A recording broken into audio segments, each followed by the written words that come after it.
Hello, my name is Bogdan, and today I'll be telling you about the properties of water. So what is water? Water is a liquid. This means that its molecules have some organization and can flow easily. Water looks like this. Water can also exist in two more states of matter.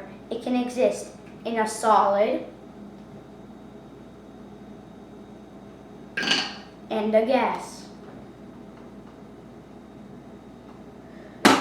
To think about these three phases of matter more easily, think about middle school. When you are a solid, you are in class listening to your teacher give you a boring lecture.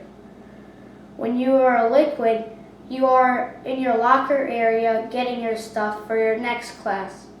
When you are a gas, you are in P playing games and running around. Water's chemical formula is H2O. H2O looks like this, with 2 hydrogen atoms and 1 oxygen atom. Water is also called a universal solvent. This means it can dissolve almost anything. Watch as I put sugar into a cup and watch how it slowly dissolves.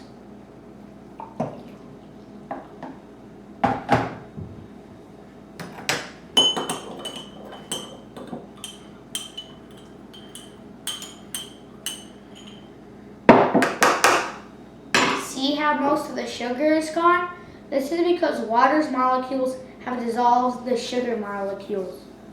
Water also has another unique ability called capillary action. Did you know that an adult's body is 70% made out of water?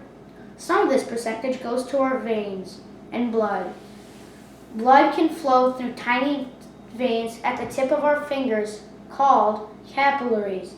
Capillary action is how water flows through tiny spaces. Watch as I pour water through this. See how it went through easily? This is because water's molecules are very special. Water has another unique ability called specific heat. This is when you apply heat to water to make it heat up. Water's boiling point is 100 degrees Celsius, and water's freezing point is 0 degrees Celsius. If you apply more heat, the hotter it will get, and you apply less heat, the colder it will get.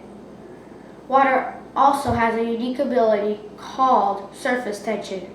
Have you ever seen a water bug walk on water and then you try the same and you sink? This is because water has a bond.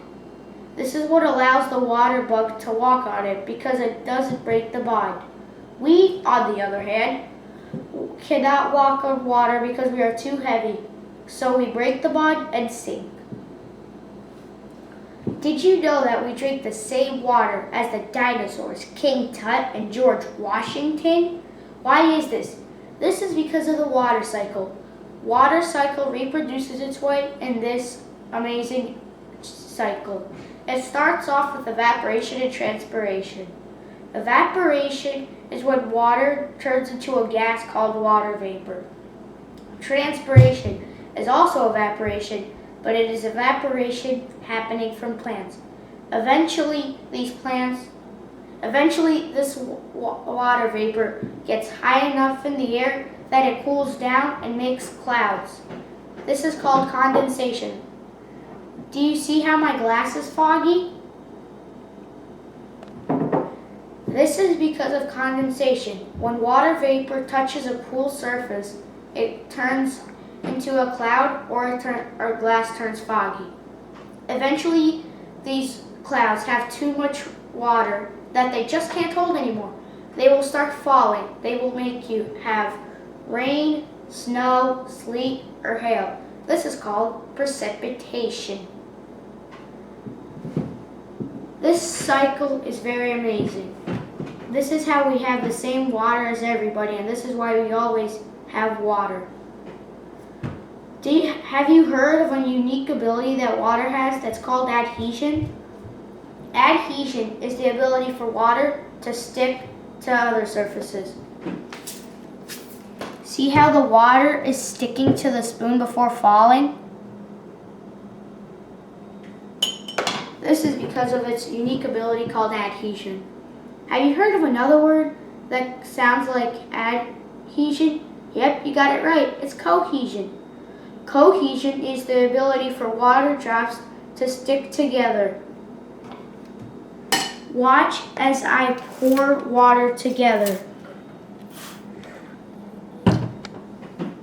See how the water drops eventually come together? This is because water's molecules act like magnets. But why do they act like magnets? They act like magnets because of covalent bonding and hydrogen bonding. Covalent bonding is when atoms share electrons. At first, hydrogen can hold 2 electrons on its shell, and oxygen can hold 8 electrons on its outer shell. But hydrogen only holds 1 electron and oxygen only holds 6. These atoms are not satisfied and not happy. But when 3 of these atoms join, when 2 hydrogen atoms and 1 oxygen atom join together and to make H2O, these electrons are shared together. This makes both atoms satisfied and happy. Water is a polar molecule because it is partially negative and partially positive. The hydrogen is partially negative, but why is this? It is partially negative because of something called hydrogen bonding.